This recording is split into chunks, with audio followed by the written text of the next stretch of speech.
Големите шумски пожари продолжуваат да пустошат делови од Балканот. Најтешка е состојбата во Хрватска, каде во изминативе денови изгореа делови од Јадранското крајбрежје. Противпожарните екипи се борат да го изгаснат големиот пожар во близина на Задар. Во текот на ноќта избувнале и во други делови од земјата. Да ќе зрачне снаги одрадити тај дел. Илјадници хектари да изгорат за неколку часови, тоа ја покажува огромната сила на пожарот.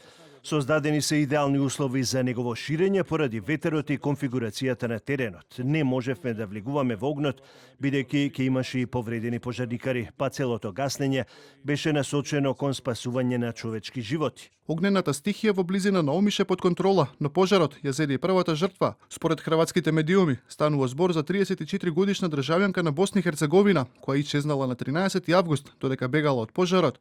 7 мина се во критична состојба и се приклучени на механичка вентилација. Најтешко повредените се префрлени во клиничкиот центар во Загреб. Ради се од две мушки. Се работи за две машки и едно женско лице на возраст од 18 до 46 години. Сите се со тешки изгориници што зафаќаат од 40 до 50%, па се до 70% од кожата.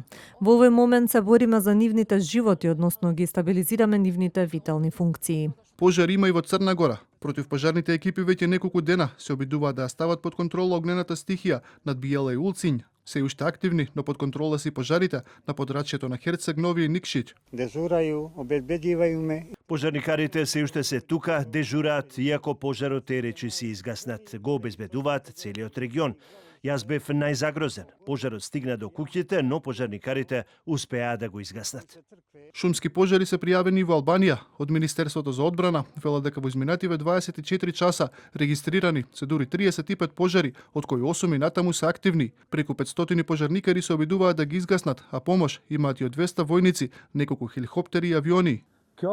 Пожарот зафати голема шумска површина. Теренот е тежок, а пламените јазици се шират, подпомогнати и од силниот ветер. Во Грција, иако пожарите се под контрола, останува висок степен на готовност.